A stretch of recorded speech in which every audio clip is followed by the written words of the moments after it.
Hello?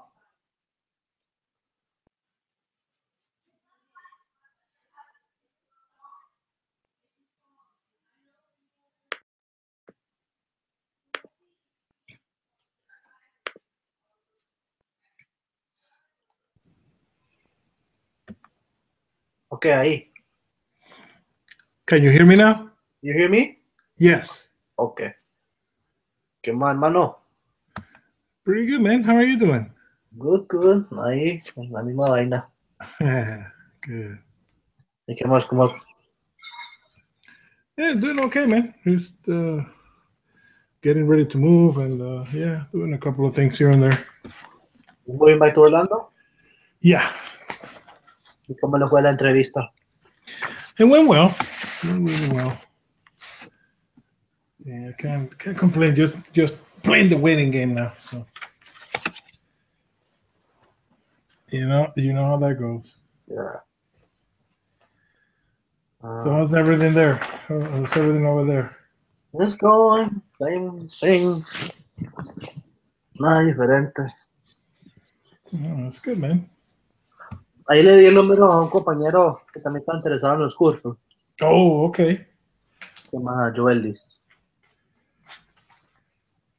Great. No, absolutely. Thank you for that, man. Yeah, I can talk to him. I wanted to start today. I want to take some time for you to so we can work on where we left off, which is the network diagram and the critical path. So I want to take some time to do that. So we're going to start with a simple one, and I'm going to try to. I want to start with a simple one. Let's start with the one that we have in the actual book. That's a very simple way of starting. On page 177, that's where we left off. I really want to take some time because this is something that I really want you to understand. Okay. This is key. Entonces, Let me make sure that I have a pen, pencil, or something along those lines. Okay, right here. Perfect. Okay. I want to take some time here. That's where we left off. That's one of the things that I want you to have clear understanding because it's going to come up in a test, and you might have to do it to understand the critical path. So basically, you see that diagram. The way I do it is kind of similar. So when you have a critical path, when you have so let's start. Everything has a start and a finish, right? Always, you got a start, and you're gonna have that. So you see that at the very far left, okay? no, espérame. What page you saw me? Page 177. Oh, 177. So can you grab a piece of paper by any chance? Sí, sí. Pen and paper or pencil and paper.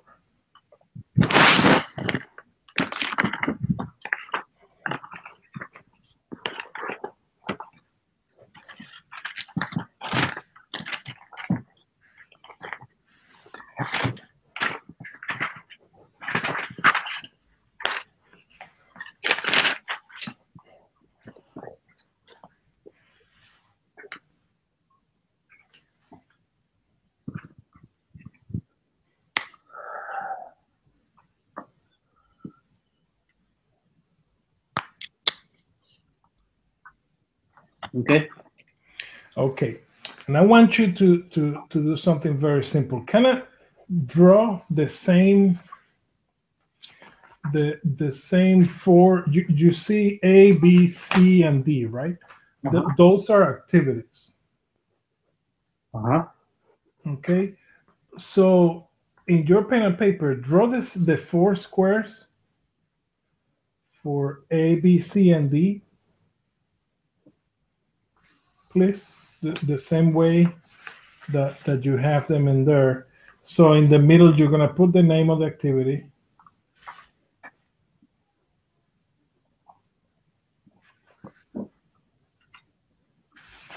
And then what they don't show in there, add another. So I don't know how to explain this, but there are two things that are missing in there. Um, Actually, add an extra line to separate, to add something that is called float. So right next to, so finish um, drawing the line between the first. You see that you have a one on the upper right left hand corner, right? Uh-huh. There is a line, and then it stops, and A has like a long space, right? You see that? What do you mean with space? Like A doesn't have uh, a small square. It's rather like a rectangular shape that it goes all the way down. It's not divided. There are no divisions right next to the activity A, right? The Uh-huh. small a. So draw a little line when you draw your squares. Draw a little line from that one to the other one, and then from the five to the zero.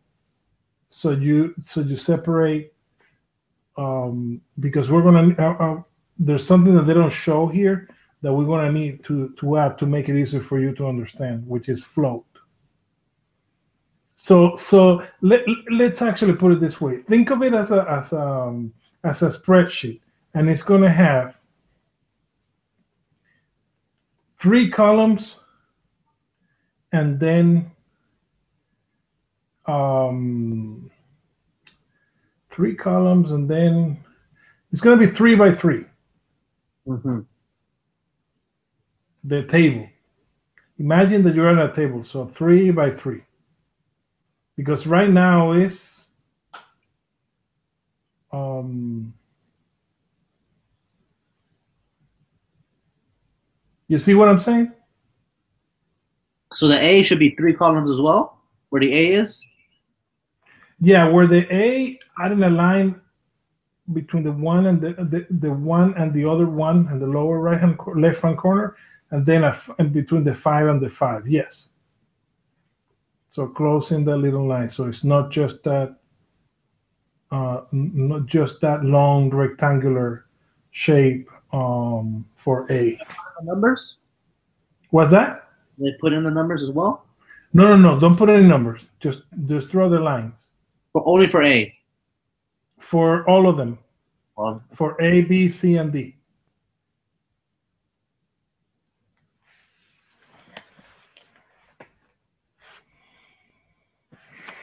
So you're gonna have 3 columns and 3 rows.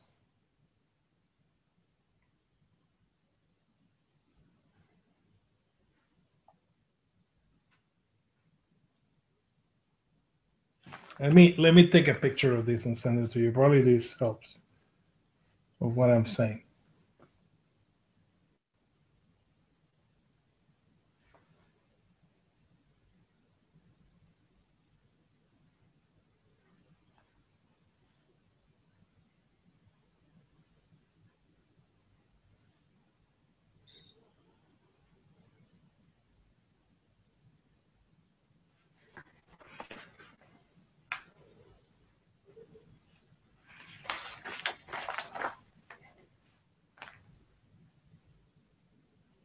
okay, that's how I did it. Okay, perfect. And then we're gonna add, I'm actually missing something.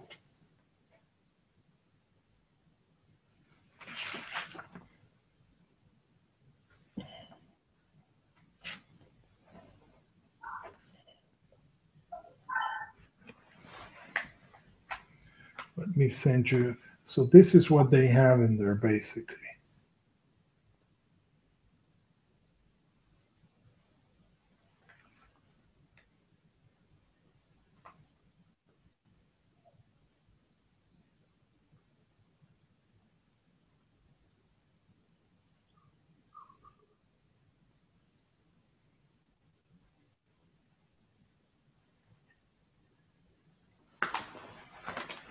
And the last one is D. I'm sorry, I didn't add the letter.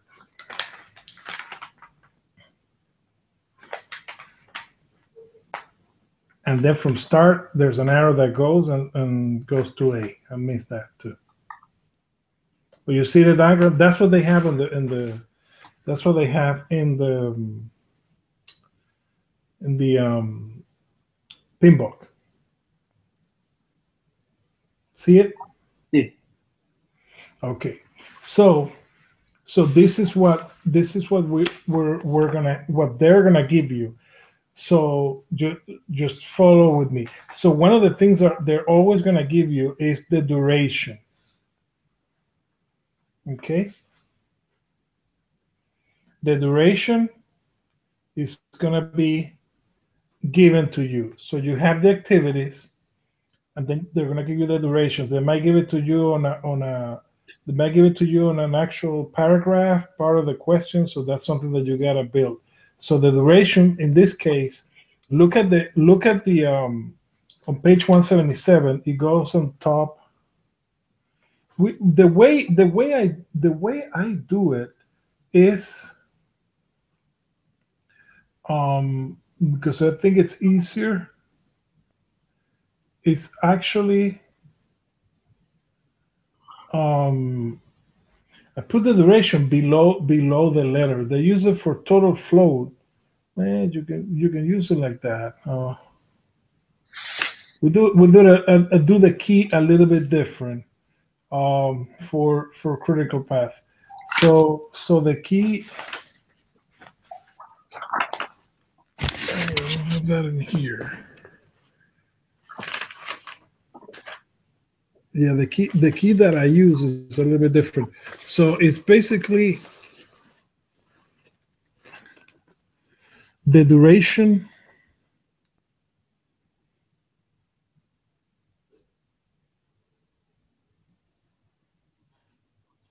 I put it on below the letter. So in this case, the duration is 5. Okay, for A. So under A, you're gonna put 5.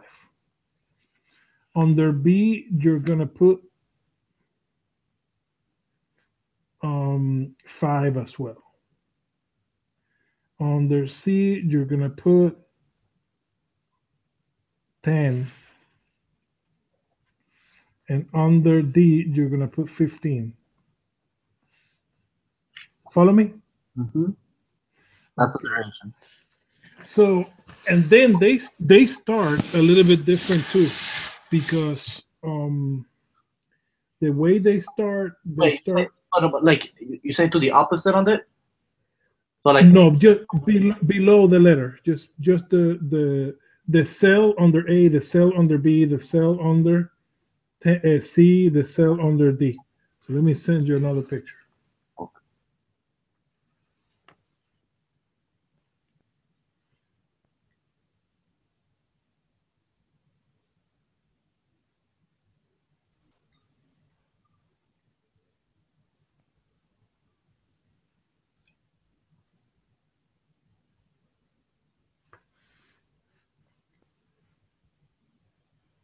the opposite of what they have in the book.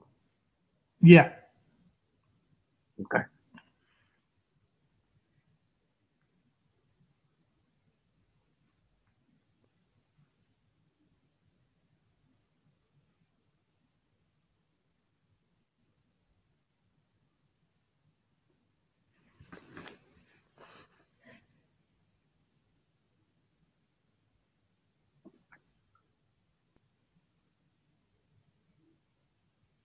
Okay. Okay. So, and then they have another thing that I don't like. They start with a 1 for duration. I start the easiest way is with a 0. When you start duration is 0.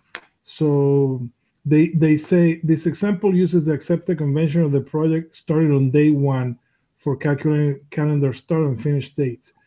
There are other accepted conventions that might be used. That's in the note. So the other convention is you start on day 0. So that's common, and you're gonna see why it makes more sense. So you're gonna put a 0 in the upper. You always start with the first activity. In this case is A. So start A, and then you start with you always put a 0 in the top, in the upper left hand corner. Okay, so diagonally I don't know if you need a picture for that, but if it's in the upper right hand corner. I mean, I'm sorry, the upper left hand corner, Uh-huh. a zero. Okay, and then you start building. We're gonna do what is called the forward pass. So zero, and then you add the duration plus five is five, right? Follow me? Uh-huh. Okay, so zero plus five is five, and then you're gonna put that five in the upper right hand corner. Uh-huh. Okay, so then that five is gonna be, so you have 5 days of duration um for the first activity, for activity A. So that five, that's when B and C are gonna start. So they don't start at zero. They're gonna start at five, at day number five. Uh-huh.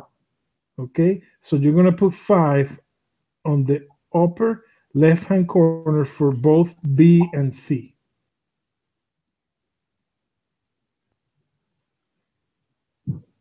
Uh-huh. And then what you're gonna do is you're gonna add up on B. Let's go to B. Five. You start on day five plus 5 more days. That's 10, right? Five plus five, 10 days, and that 10 is gonna go. We're on B. It's gonna go to the upper right hand corner on B. So B is gonna be five in the upper left hand corner, five for the duration, and then 10 in the upper right hand Okay. corner. So 5 plus 5, 10. Okay, and the same here with C. It's 5 plus 10. That's going to be 15.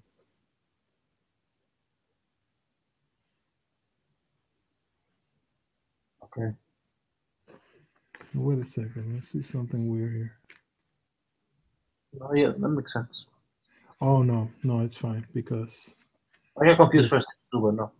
okay.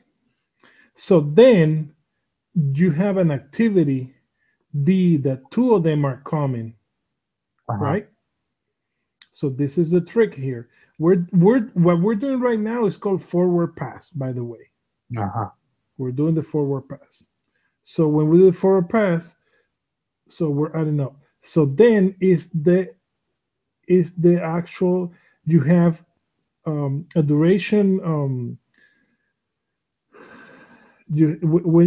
so the activity B started on day number five and it lasted 5 days and it ends on the day 10 number 10.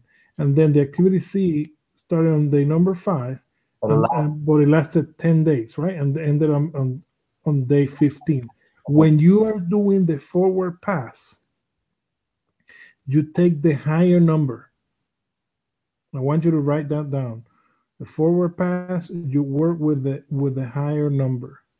Because the preceding has to wait on both of them to finish. Yes. So the forward pass is the higher number. So D is gonna be 15 on the, But it'll be 16, no? no, 15. Oh, because you start at 0. I started at zero, correct, and they started at one, and that's why. If you see, you're gonna see one, instead of five, they have six. That's be, that's because they started at day one. Okay, so 15, so 15 for the forward pass plus 15 of the duration of D. Then on the upper, It'll be day 30. day 30. Exactly, exactly.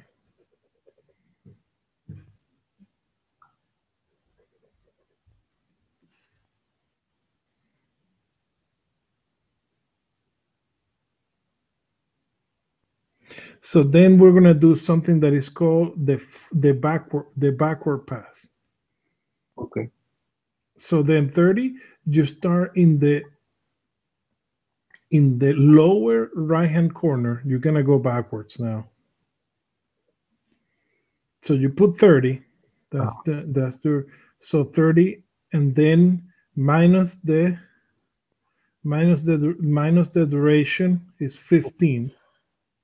So you have 30 minus 15, which is the duration, is 15, Uh-huh. right? So then you have, this is something that you do. Why I like this method, because this is something that can let you easily calculate um your float. So if you see, you start with 30, the duration is 15, you subtract the 15, Uh-huh. then it's 15. So the float is 30 minus 30, you have 0. Uh-huh. And then that's in the right side. And then in the left side, 15 minus 15, you have 0. Uh-huh. So whenever you have an activity in which the float is 0, that means that that activity is part of the critical path. So just by doing that, we know now quickly that D is part of the critical path. Okay. Okay. So then the number that is going to translate to these two, to both, we continue, we're going backwards now. So let's start with B. So then the number that is going to be that we're going to copy in the lower right hand corner is going to be that 15 In D. in B. In B? Well, in D and also in B, because that's it's 30 minus 15 is 15.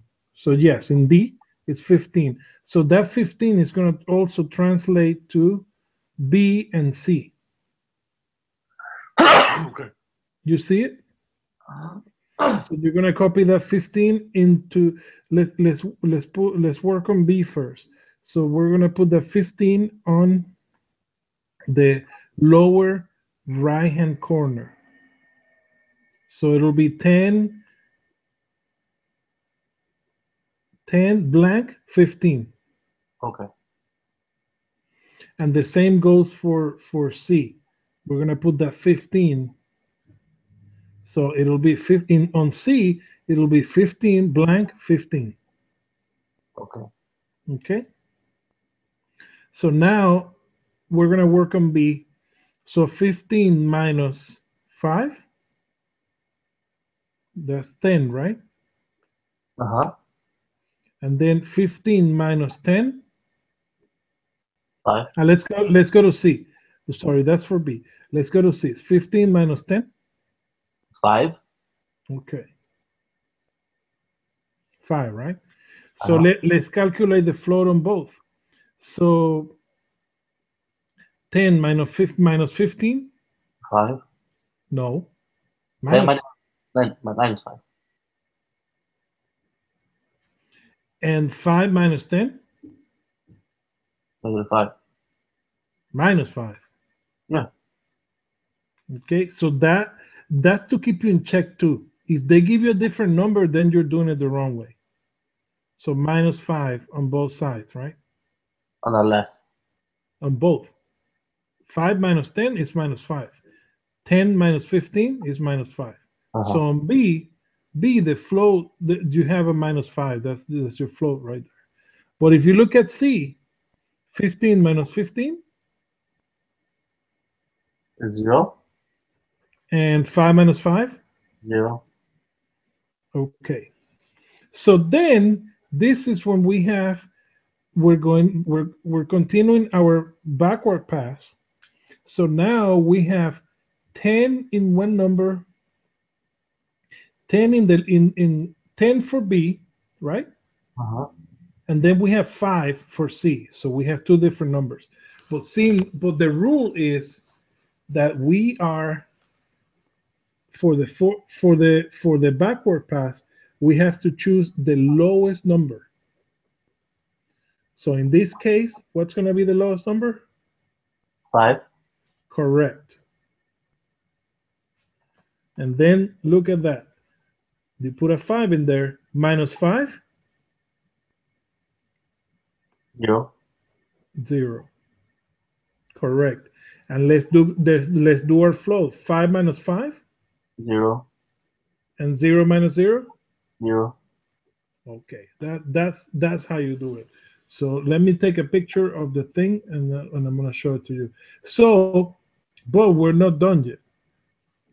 So the first question that you might need to understand: how many paths do we have?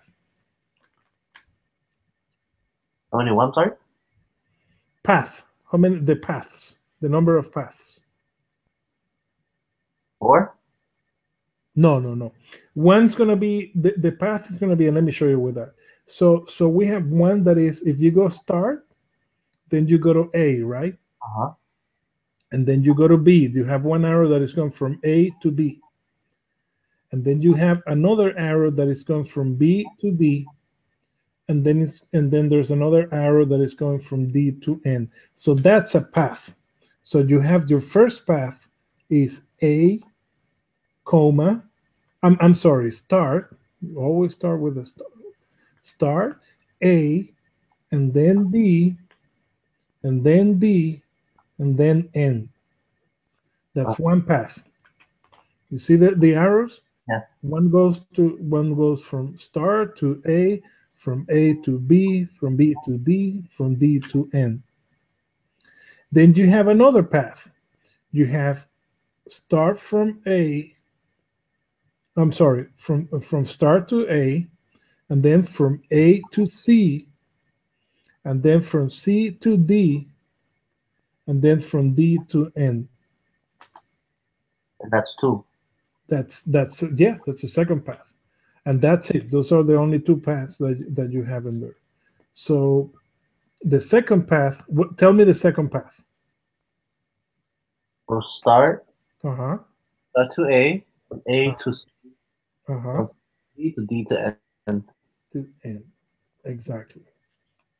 Now we are gonna we're gonna calculate the critical path.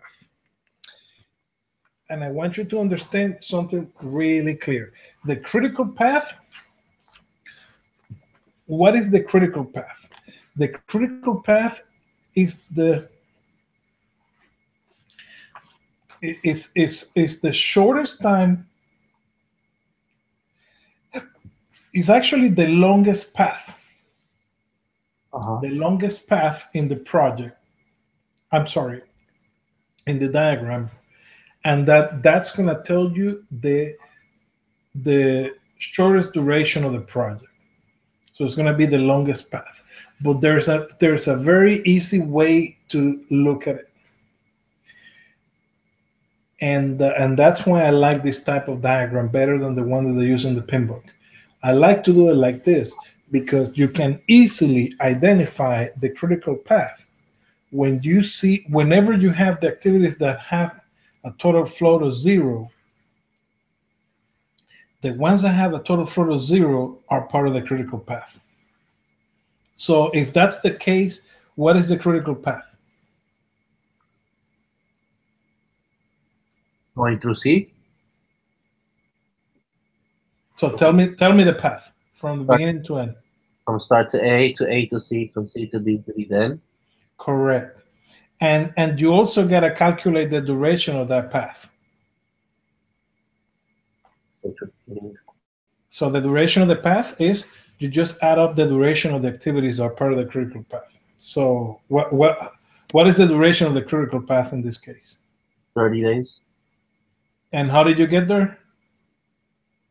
Because that's the duration. Well, you start adding 5 days for A, right? Five for, and 10 for C, and then for D. And then 15 for D, right? Yes. Yeah, so 15 plus 15. And if you look at the Pinbook, so you see they tell you the critical path is A C, D, and it's 30 days. The critical path is 30. In this case, we can talk about days. Because it gives you But everything required. and then what's the duration of the other path? Would it still be 30 days? No. Because What's the duration of the first path? A, B, D. A, B, D, Mhm. A is 5, B is 3, and then 20, 25. 25, exactly. But in this case, that's the path. But in this case, D can be completed before C, right? No, but you want to start. Let's say that let's say that you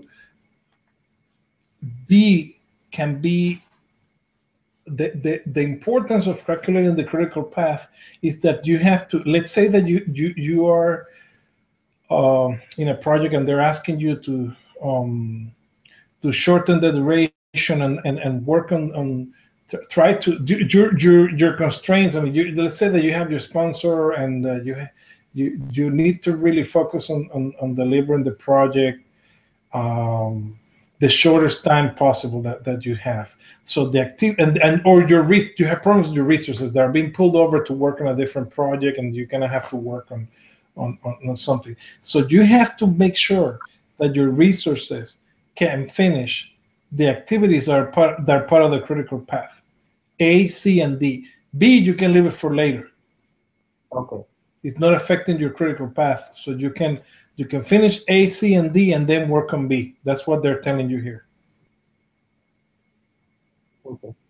So, but you have to finish A, C, and D. That's the shortest time that it's going to take to complete the project, and those are the activities that you need to focus your resources on.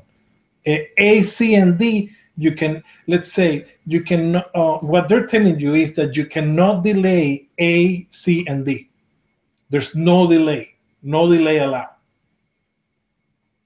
You don't have. And actually, for B, you have 5 days. Uh-huh. When you're calculating the float, that -5 in reality, that's they're telling that you have 5 days. That you have 5 days of room in there. That's what the float is telling you. Because the critical path has additional does 10 days. Well, the critical path is 30, and then but you have no float, on A, C, and D. You have no float. Those are the activities that cannot be delayed. If any of those activities is delayed, then your project is going to be you're going to deliver your project late. Uh-huh. You're going to be late. So you have to make sure that A, C, and D are completed on time. That's why you need to calculate the critical path. Let's do another one. I want to do another one because this is just repetition. Let me take a picture of it, and I'm gonna. But are you kind of getting it? Yeah. Okay. But I want to do one that is a little bit more complex, so we can. I really wanted to take the time here because I want you to. So first of all, yeah, right. I want you to. The legend that I have, I think is better. Which way do you like better, the pinbook or this one? No, this one. This one is easier, I think. I think this is how I learned it. Yeah. In college. Oh, this is how you learn in college? Okay. Yeah. Oh, okay. You saw this in college. So the first. One sec. One sec. Sure, no problem.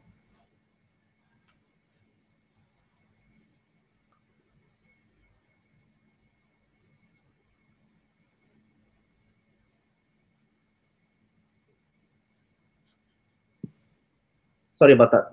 No, no problem. No, yeah, I learned it. I learned this in operation management. Oh, okay. Cool. Just don't remember it. I think that's how we did it. So the first thing that I want you to have is this. I'm gonna send you another picture.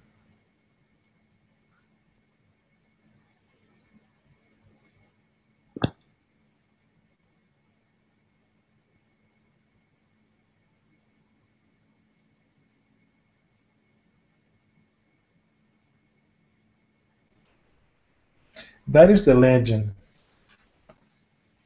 that I like to use. So in the upper right hand corner, what you have is the early start,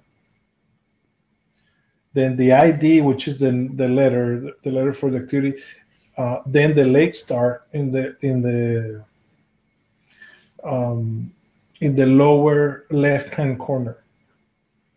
In the upper right hand corner, you have the early finish. Then below that, you have the slack again, and then you have the late finish in the lower right hand corner. That's the legend that I like to use. Got it? Yeah, I'm copying it. Mm-hmm. So that's your key. That's the key that you need to use, and I think it's easier than the pinbook. The pinbook one it's kind of confusing, but at the end you see that it's the same. What's the SL again? The SL, Yeah. slack or float. Slack and float are the same thing. Sorry, should have told you that before.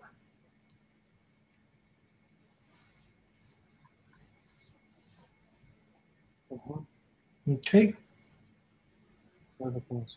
you see slack and you see float is the same thing. So um,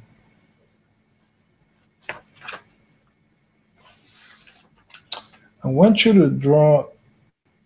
Okay, I'm gonna do it here. Just bear with me for a second. I want to do a larger one. Uh, I'm doing three, one, two, three.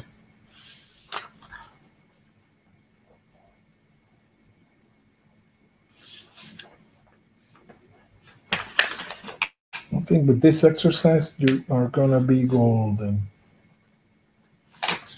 So this is one of the things that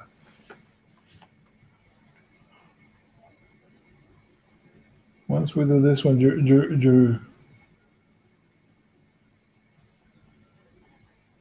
gonna be fine.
Let me take a picture of this and send it to you.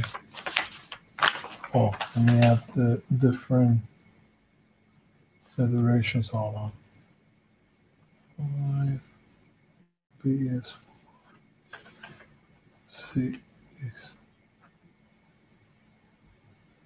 2 6 8 is 8 F is 3. So do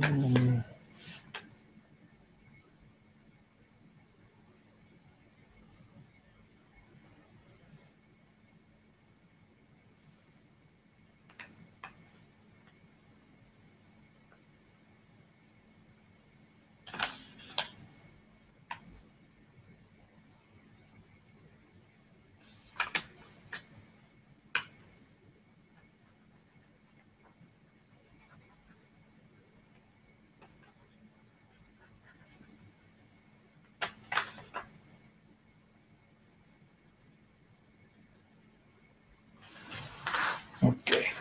Let's take a picture of it. After we do this one, you're gonna be an expert.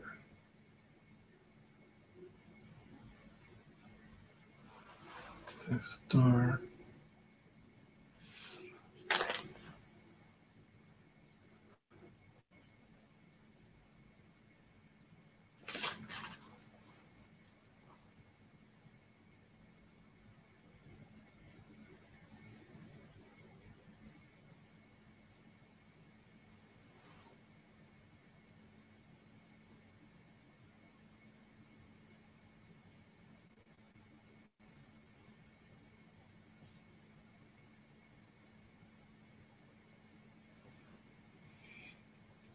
I send you the picture.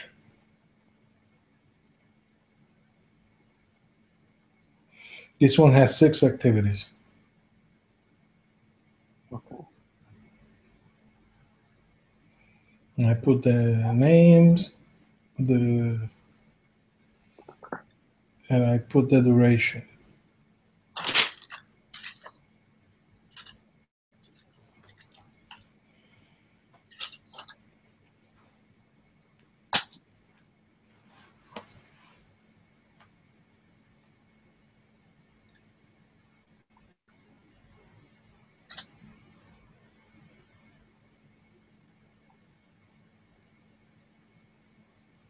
Let me know when you're ready to start on it.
Okay.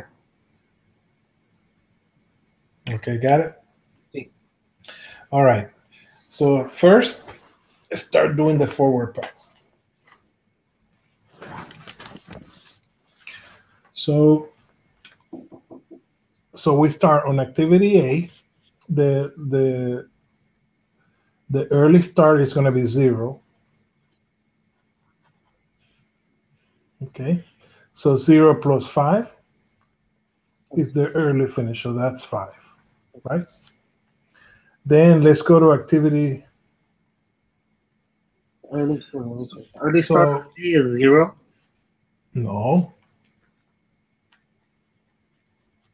no. Early start for B is not 0.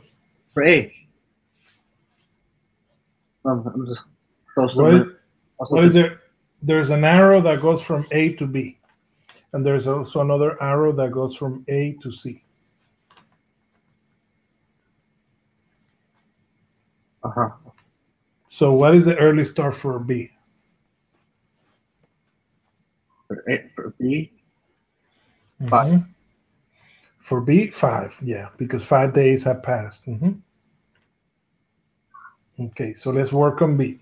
So then in B, you have 5 plus 4 of the duration of B. That is? For C, 5 No, we're doing B. We're doing B. So 5 plus 4? is 9. Okay. And that's your early finish for B. Okay. Early start for B is 5. Early start for B is 5. Correct. Start for A is 0. And for A is 0. Yeah. Always the first one is always 0. Yeah. And early finish for A is 5. Correct, because of the duration. 0 plus 5 is 5. And then in B, so the early finish of A is 5, and then the early start for B is 5. And the same for C. What is the early start for C? 5. Correct. The early finish is 7. The earliest finish for C is 7. And then the early... So then let's finish that path. So let's go from, but not yet, because look at F. We have 3 arrows that go to F. Okay. So let's do, what is the early start for D? For D, 9. Correct. And then what is the early finish for D? 15. Correct. Yeah. And then let's go with E. What is the early start for E? 9. 9. And 17. And then 17 is the early finish, right? Okay. Okay. Now we have the 3 activities.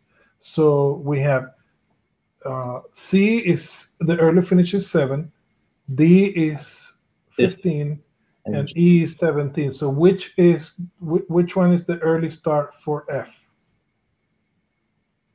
E. 17. Yes. So 17 plus 3, the duration? Early finish is 20. Is 20. Okay. Your critical path is A, B. Oh, we don't know yet. I mean, you can start doing it by the durations. Yes, you can look at it. But let's do the forward pass, and we did the forward pass. So let's do the whole thing, and then we can look at that.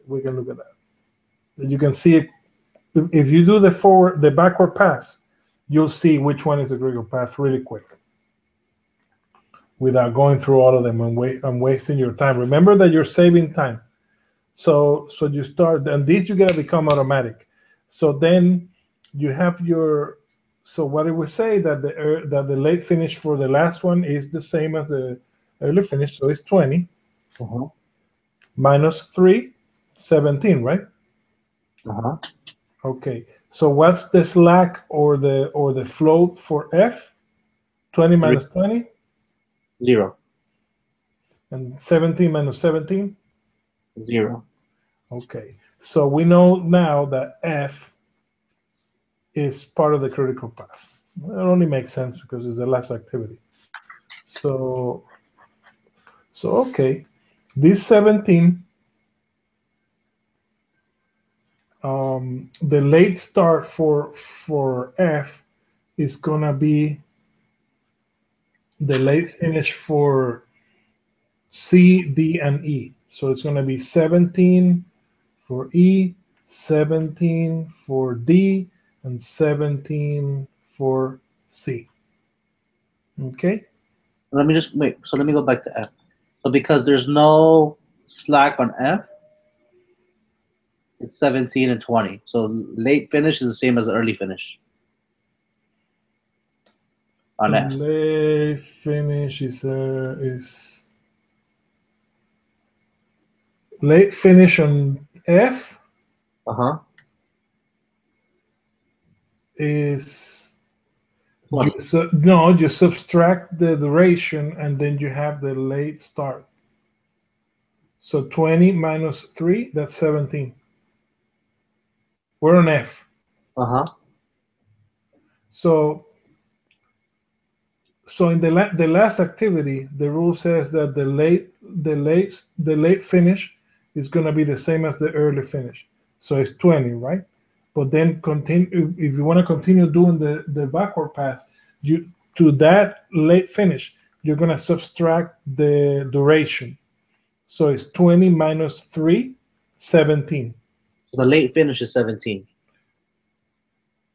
No, the late finish is 20. Look at your key. Mhm. Early finish, like late finish. And then the late finish, you're gonna subtract the duration, and then you get your late start.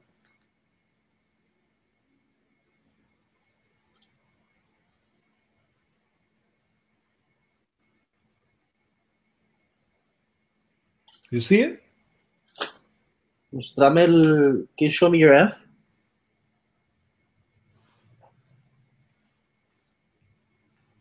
If I can show you what? Can you show me your F box? My F box. Yeah. Dame una foto.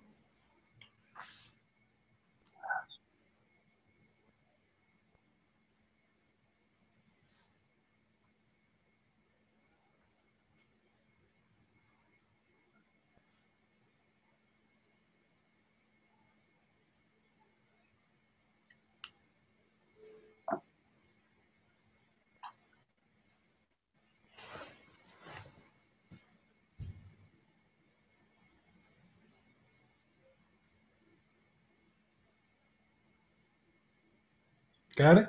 Yeah, that's what I So mean. look at the 20, the upper right hand corner, remember that we did the forward pass, right? So we determined that 20 was the early finish. So then 20, it's also going to be your late finish. Uh-huh. Okay. So the last column is going to be 20 minus 20, and then your float is going to be 0. Uh-huh. Okay. So then what you do is to that 20, your late finish, the 20, right? In the lower right hand corner, that 20, Uh-huh. your late finish, you're going to subtract your duration. Just 3, so it's 17. Correct.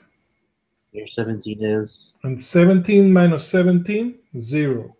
So that's why I was telling you that if your slack or your float, remember, slack and float are the same. If your slack or your float is 0, then that activity is part of the critical path. okay.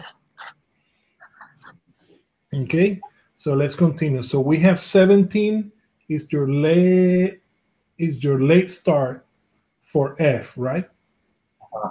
So that means that late start for F is gonna, since you look at the arrows, but you're going backwards now. So that's gonna be the late finish for C, the late finish for D, and the late finish for E. Okay. Okay, so you're gonna put the late finish for C is gonna be 17, the late finish for D is gonna be 17, and the late finish for E is gonna be 17. Okay.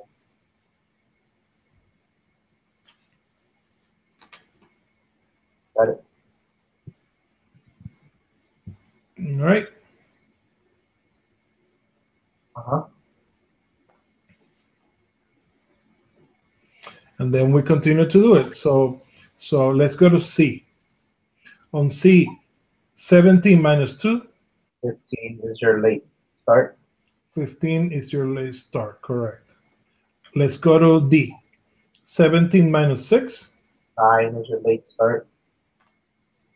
17 minus 6, Uh-huh. 11, right? So that's going to be your late start for D. And let's go to E. 17 minus 8, 9 is your late start. that's going to be 9, exactly. So let's, now that we have all that information, let's calculate the flow on Between each early, for C. it would So be early start and late start. which activity? For C, it's the flow. The flow for start is the difference between the early start and the late start. Yes, so it'll be 5 minus 15, right? Okay. Yeah. And then So that'll be minus 10, yeah. And then the slack So then or the on the other side, it should be the same value. So 7 right. minus 17, minus Right. 10, right? Okay, yeah, it's 10. And then for D, it would So be 2, for D, it'll be 2. 2, right? And then on And the other E, side, 2. 9 minus 11 and 15 minus 17, right?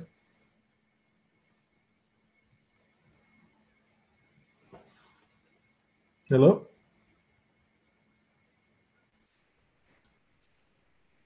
Hello? I don't know. It kicked me out. Oh, I kicked you out? No, it kicked me out by itself. No sé por qué. Oh, okay. Sorry about that. Okay, no. Okay. So Alrighty. So and for E, the flow is 0. exactly, That's part of the critical path. exactly. Now you know that E is part of the critical path. So we know. So let's finish a backward path. So we have that.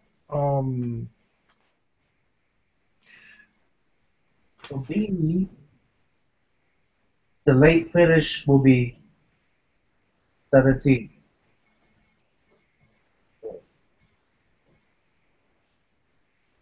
Hello? Hello. Okay. Well, so now B.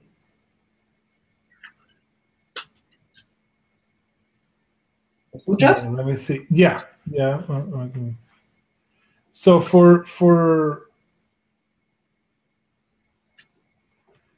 B, 15. Yeah, 5.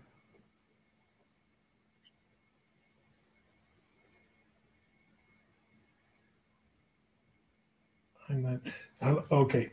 So for B, I'm sorry, I got I got confused. So let's do um A. You know what?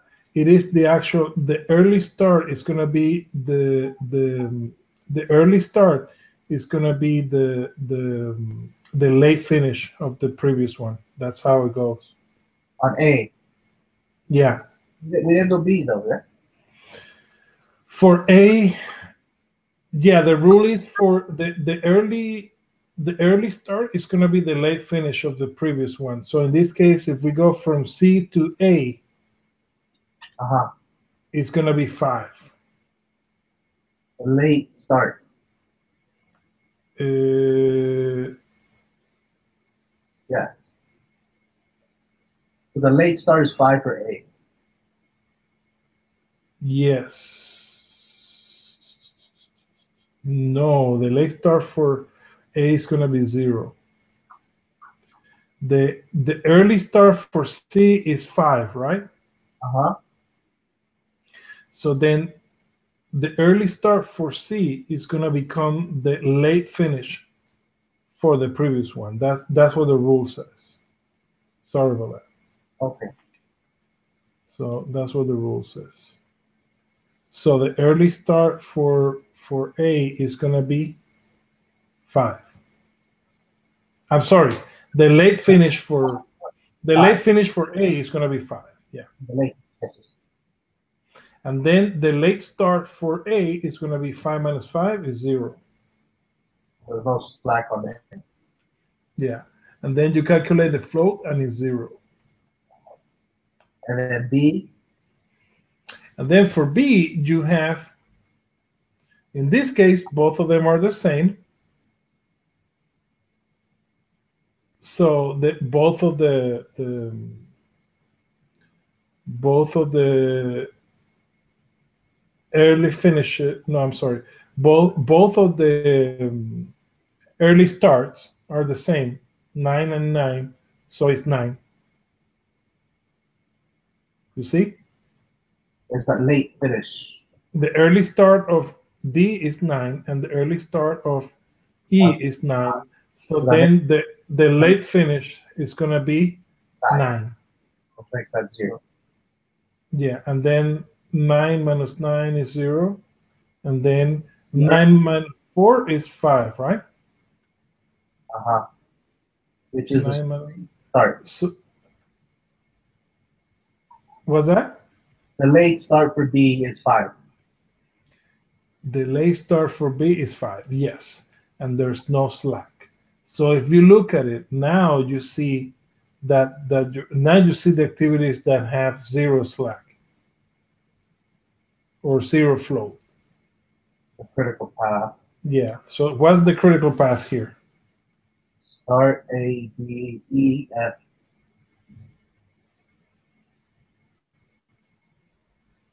Start A, B, E, F, finish. And what's the duration of the critical path? 20. Huh?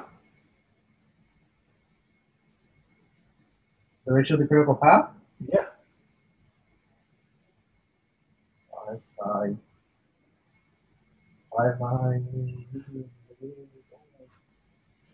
20. Yeah, 40. Yes. Okay. It's 20. Okay.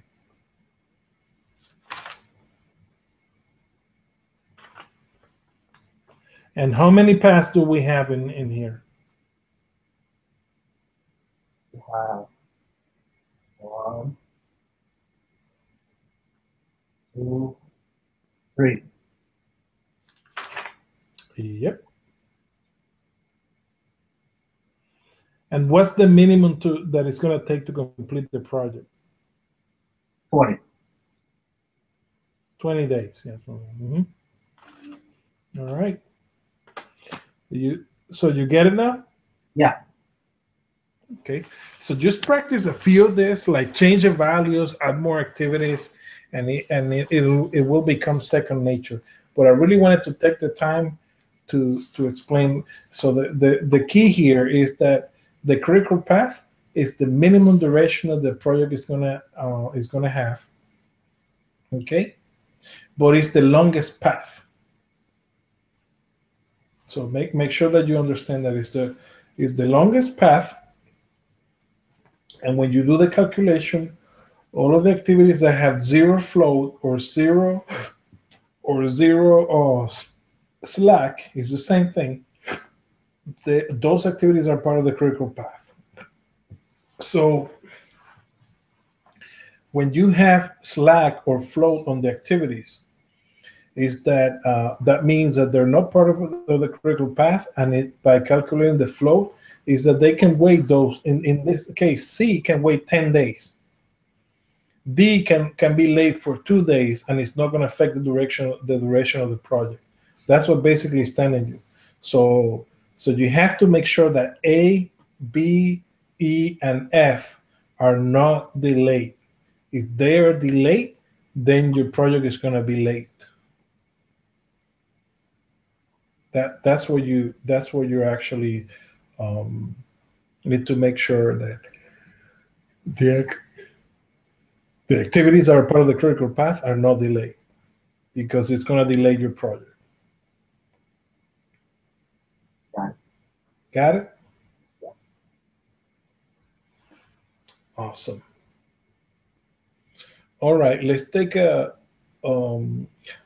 quick break here, and then continue with the rest. But I think we have the critical path. I think it's going to be, so then we can finish that process, and then there's some other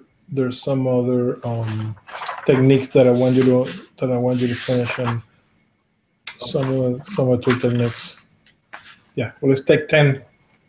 Okay. Take 10 minutes. I have 9:20, so let's be back. We'll be back at 9:30. Okay.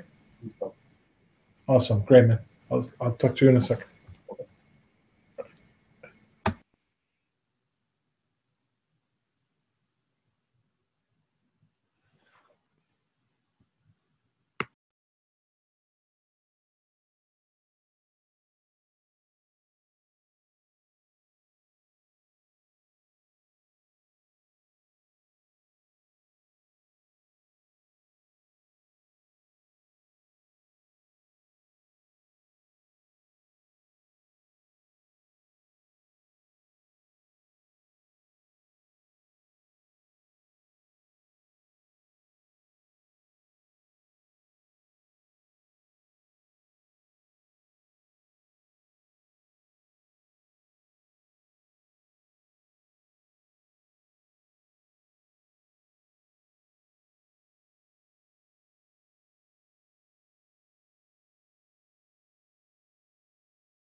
Camilo,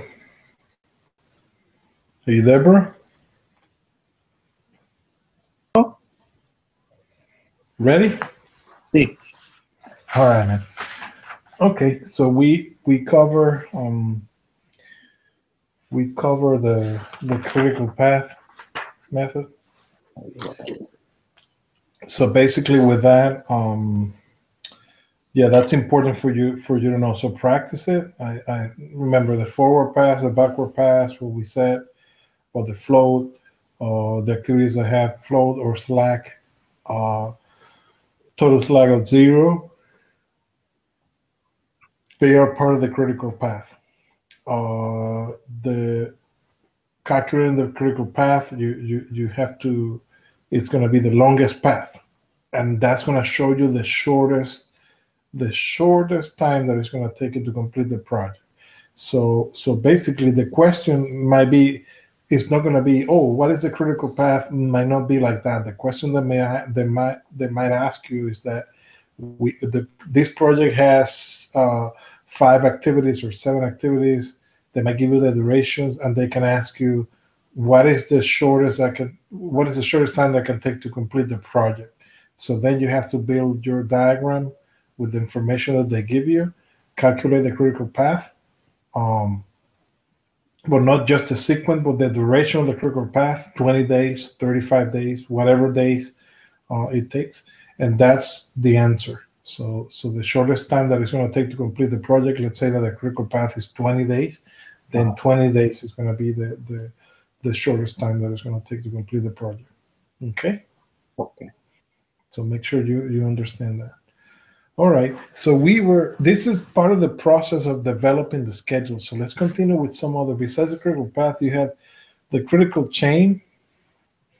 It's a schedule method that allows the project team to place buffers on a project schedule path to account for limited resources or project uncertainties. This is a variation of the critical path, and it considers the effects of resource allocation, resource optimization, resource leveling, and activity duration uncertainty on the critical path using the critical path method. So for that you use buffers. Like those buffers is basically when you don't have enough information to determine it. So you have duration buffers that are non-work schedule activities to manage uncertainty. So basically, you don't know exactly how long it's going to take, but then you add that buffer to make sure that that is there. So, but it's non-work schedule. Okay. Yeah. So the buffer is going to protect the way you're adding this buffer, so you can protect your target finish from slippage. Basically, you have a lot of uncertainties, and then you add this buffer. You determine. I mean, it's an arbitrary value that you give it to it, so you don't basically miss your delivery date. Okay, or your target finish date. So the size of the buffers, they should account for the uncertainty in the duration and on the activities leading up to that buffer. So one. And that's dependent on the slack. Well, no, it's depending on the level of uncertainty. Then when you don't know exactly. Maybe you don't know that you have a vendor that is going to be performing some work, and at this particular time when you're developing the schedule, you don't know exactly how long the vendor is going to take to or the third party is going to take to complete that. Then you have an uncertainty there, right? So that's why you calculate your activities, but then you add a buffer that takes that into account. And maybe later down the road, you might have enough information to replace that buffer with accurate information. But the buffer is to protect your target date. So you're taking that, even though you don't know exactly how long it's going to take for the vendor to complete that activity, that is still being determined. You add that buffer. You give it a duration, so your target date is not. It's actually taken in. It's actually The buffer, protected, you know. the buffer is acting to make it more of a contingent bait. Yes. So yeah, exactly. Okay. So, like in the sense of a 40-hour work week, but not really. An employee doesn't really work 40 hours. They probably do 36 or 37 hours. Yes, but Um, this is like an activity to, but this a little bit more like a larger endeavor, something and you don't have enough information on how long it's going to take them. Like they have to, or that you're waiting for a part or a piece of equipment to be delivered. You don't know how long exactly it's going to take for that piece to be delivered. It has to go through customs. I mean, you're getting that from overseas. So it has to go through customs and or the third party that you're getting it from. It's so you don't know how long it's going to take. It could take 2 weeks. It could take a month. It could take 45 days.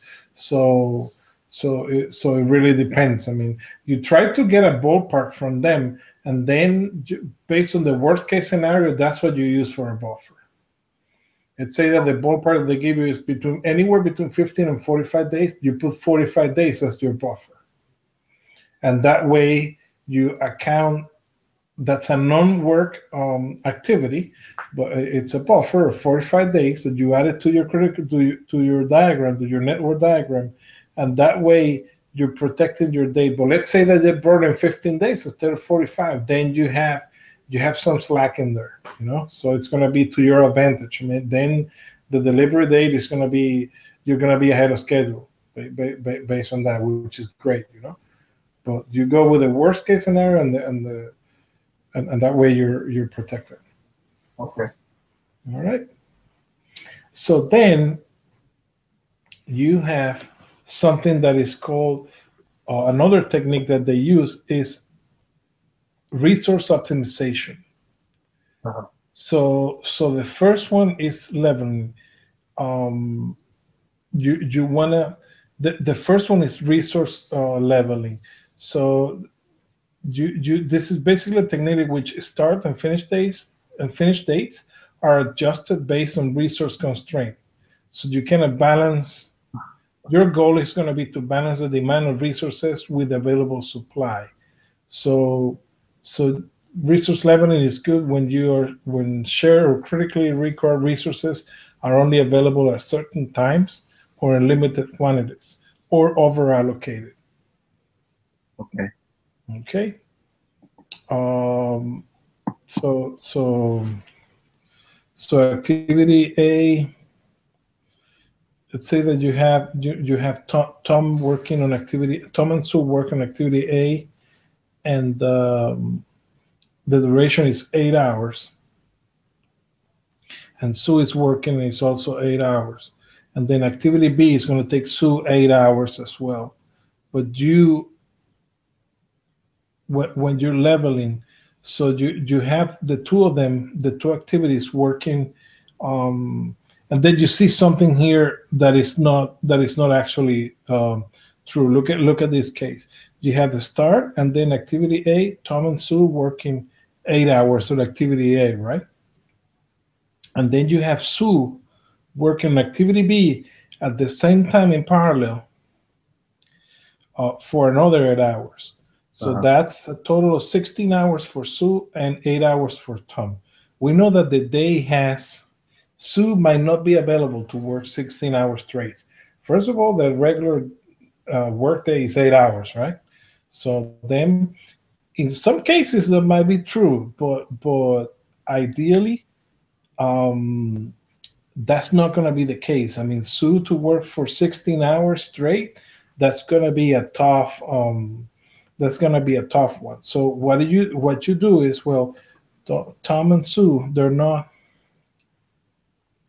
Sue, we're going to have to push that activity activity B, we're going to have to push it for next day. Okay. So then you level that she's going to be working 8 hours on activity B on the second day, and then on the third day you have Tom working 8 hours on activity C. So in some cases, like they were telling you, they might, if these activities A, B, and C are part of the critical path, your critical path is gonna increase. So you have to look for things like this. So if there's some activities that are starting at the same time, but you have the same resource working on them, and it's a critical activity, you might want to think that that is not going to be feasible for Sue to work on two critical activities 16 hours. Why? Number one, because there might be something that happens that activity A, you allocated 8 hours for Sue, but what if it goes to 10 hours? And then Sue is going to work what? Instead of 16 hours, 18 hours? So that's not really feasible. That's bad planning. So you have to apply some leveling to make sure that what you have in your planning makes sense for the activities. And usually it's gonna affect the critical path, and it's gonna take a little bit longer. So it might increase. So that's resource leveling, but it's more accurate planning. You want to have a realistic scenario. Having Sue working 16 hours is not realistic. Uh-huh. Okay.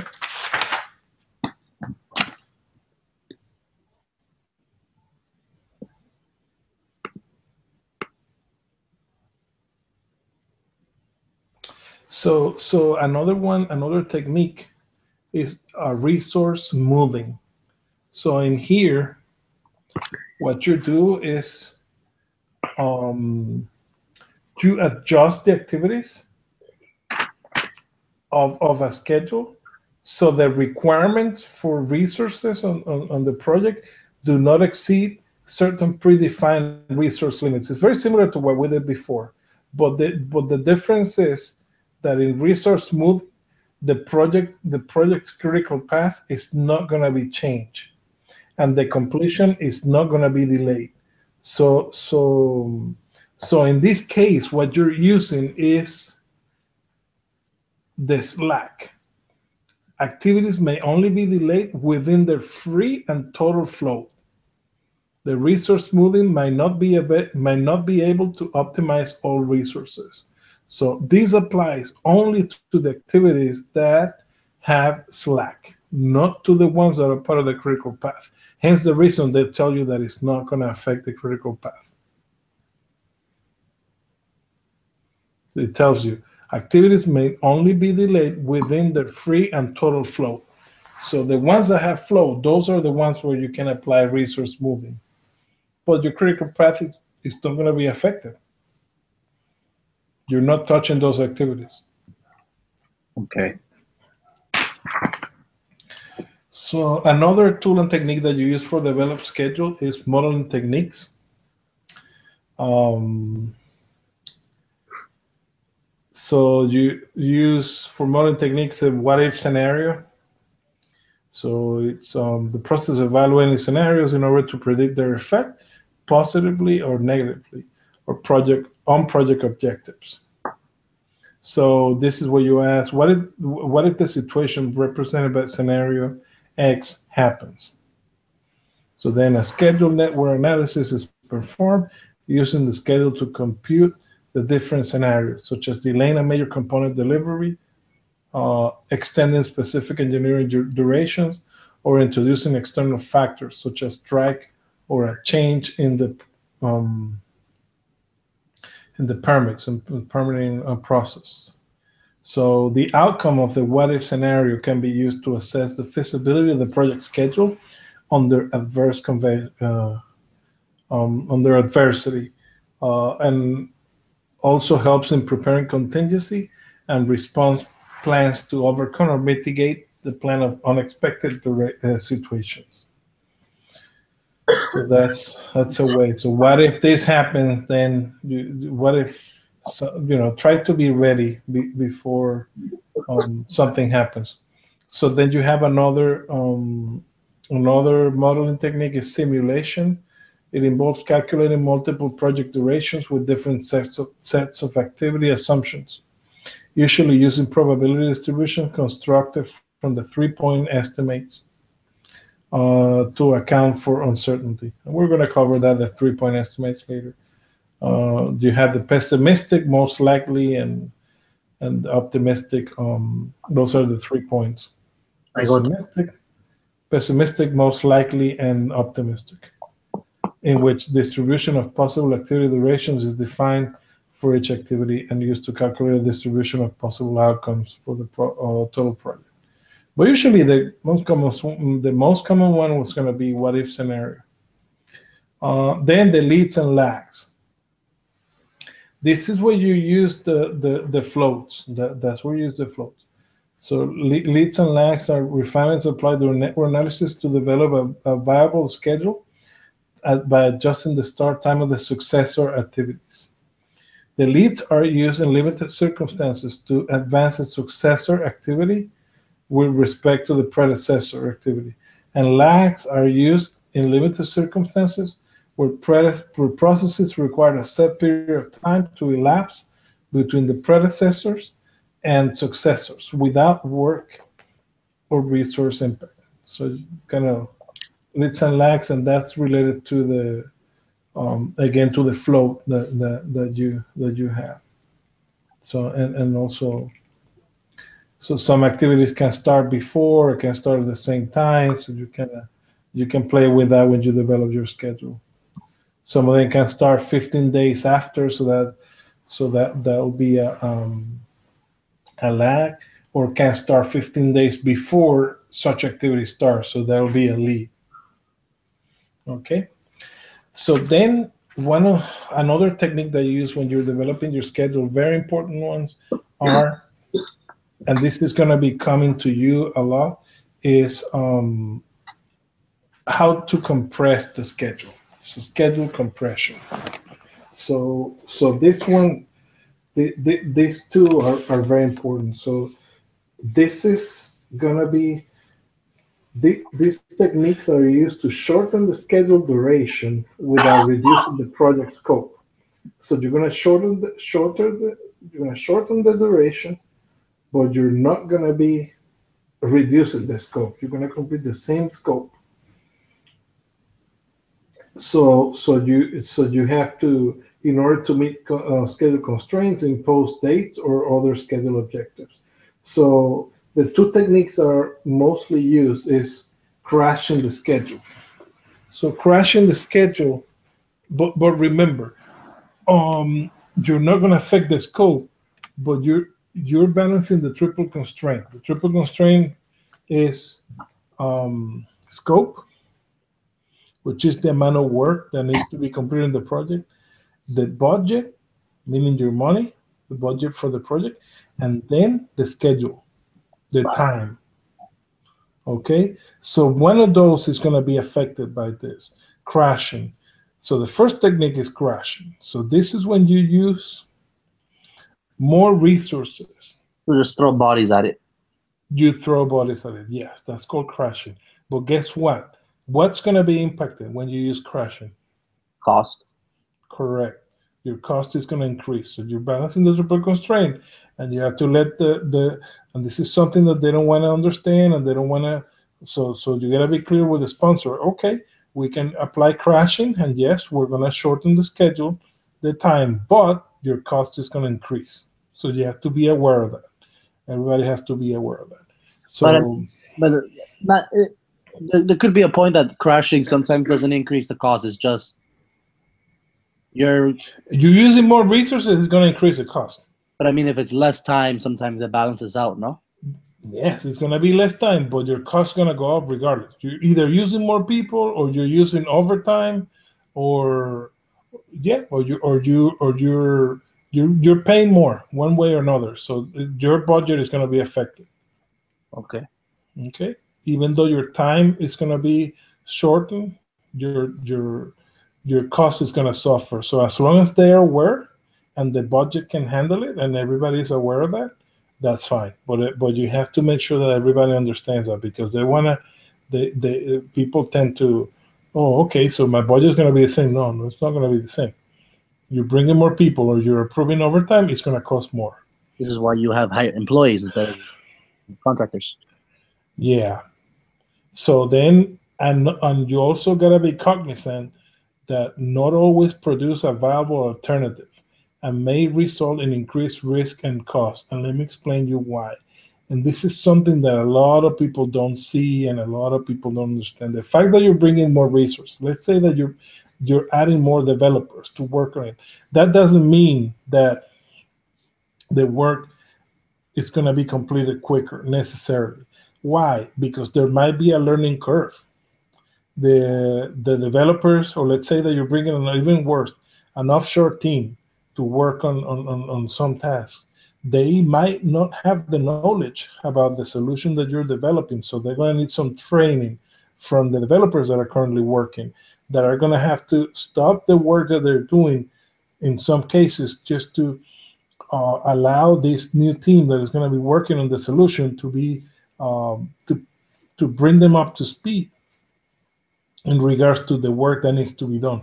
So that takes time. So then you have to measure if that's enough time for for you, if you're really going to get any value from doing that. So it really depends on the situation. A lot of people, let's throw a lot of managers. You're going to see a lot of hear a lot of resource managers. Let's throw more bodies at it. It depends. It really depends. Now, if it's something like testing, in which it really depends on the situation.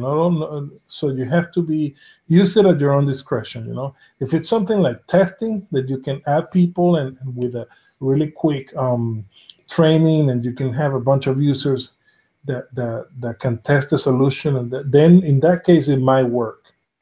But it's going to impact your budget, because these people, if you're bringing more users to test, that means that you're going to have to pay those people.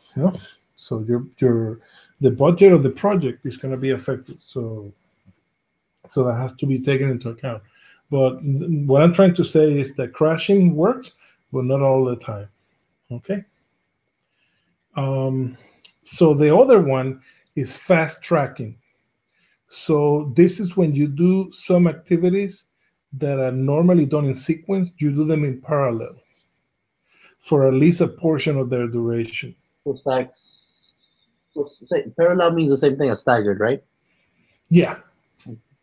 So you do them at the same time. Some activities you can do them at the same time. So for example, you can start in a project, you can start writing the test scripts where you're getting the environments ready for testing.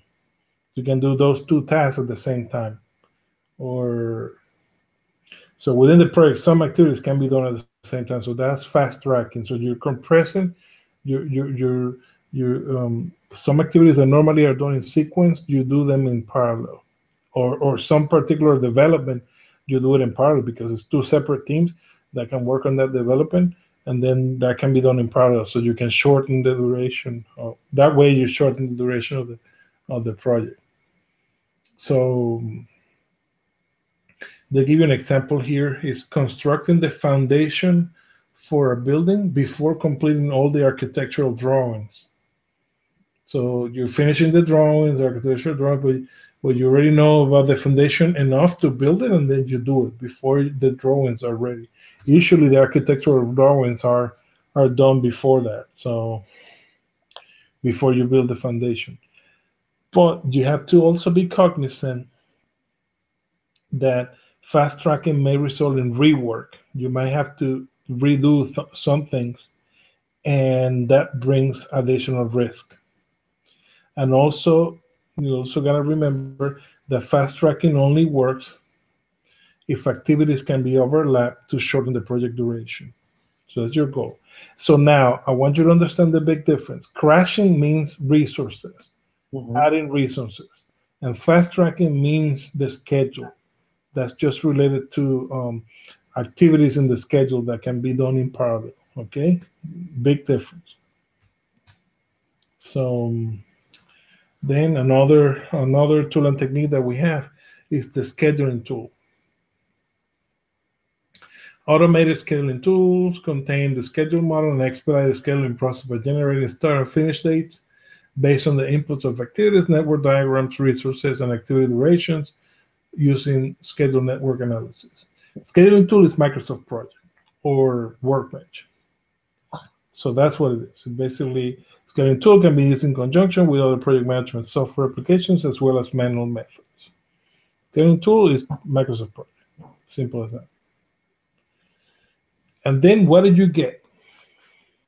Output schedule baseline.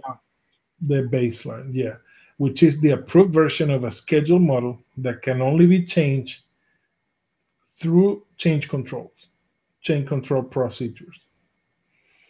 So, and you can use that snapshot, that baseline as a comparison to actual results.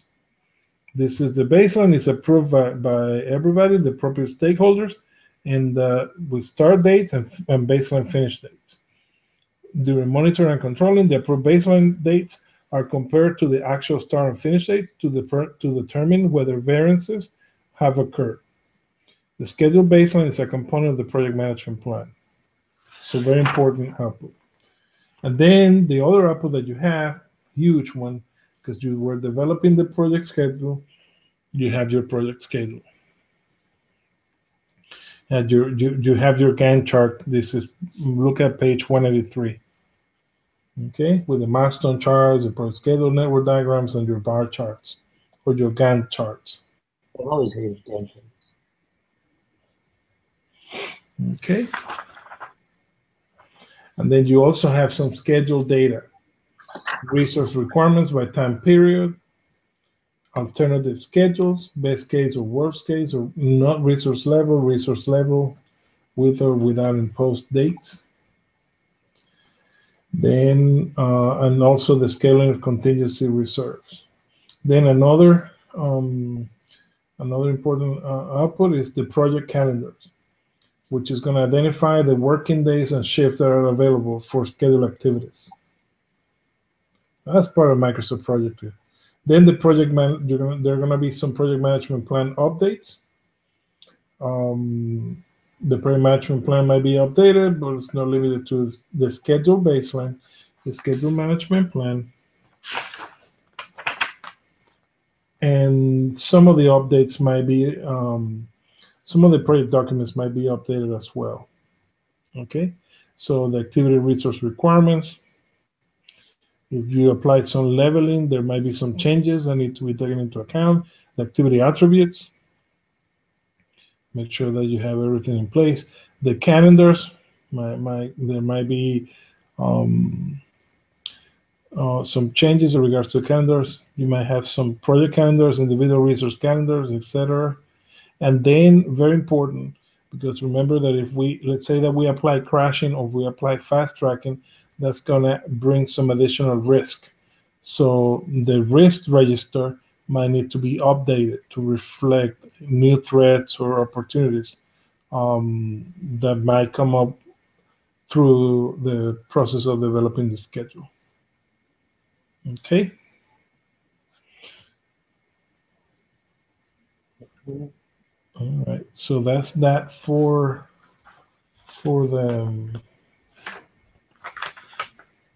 develop the schedule.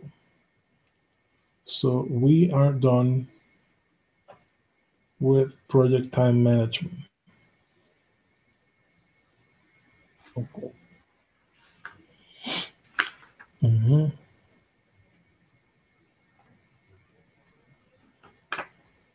So the only process left for project time management is the next one, control schedule. But we're gonna do the next one is plan cost management, and then we're gonna follow that. So,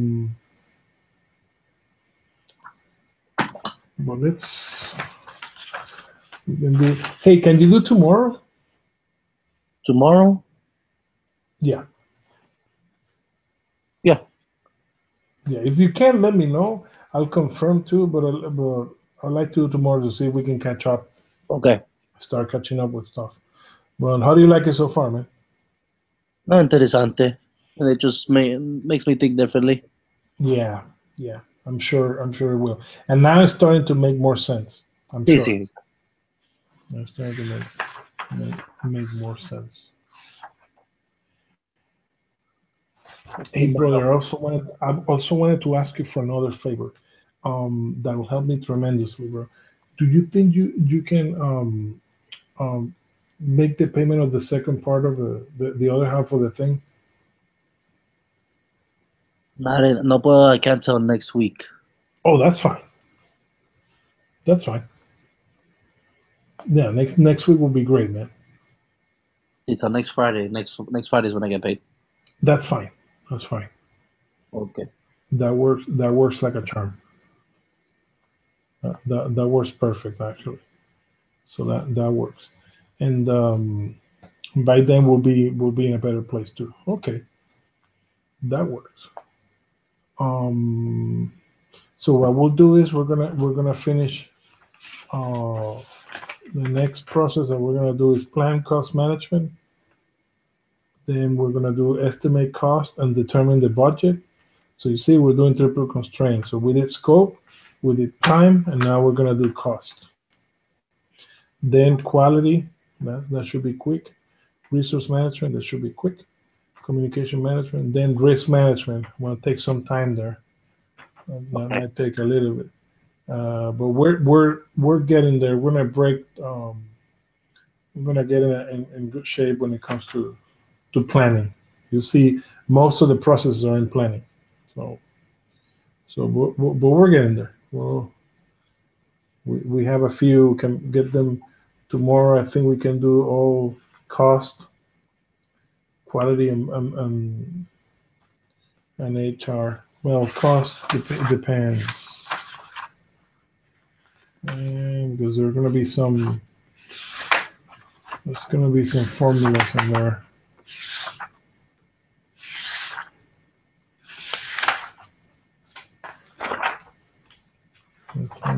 No, well, we could do it. Control cost. Ooh, this is going to get interesting. Yeah, we're going to get into a bunch of formulas, but it's gonna be it's gonna be interesting. Start looking at page 224.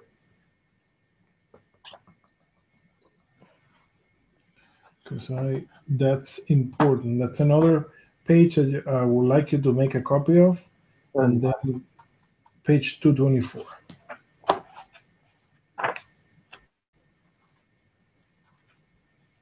Okay. All right, bro. Okay. So I'll confirm with you if we do tomorrow. I think I can, and then we'll do it again. For definitely confirm for Thursday, and then we're gonna get this. We're gonna get this going. Listo, mano. Have you been taking some of the practice tests? Not the past few days. I stopped on scope management. I didn't the last one. Okay. Yeah. Well, now you can get to and do some time management. Do some for your time management. Okay. All right, bro. All right, mano. All right, bro. So talk to you tomorrow, and thank you very much. All right, sir. Thank you. Let me know if you have any questions. Okay. Of course. All right, bro. Okay. Good night. Night.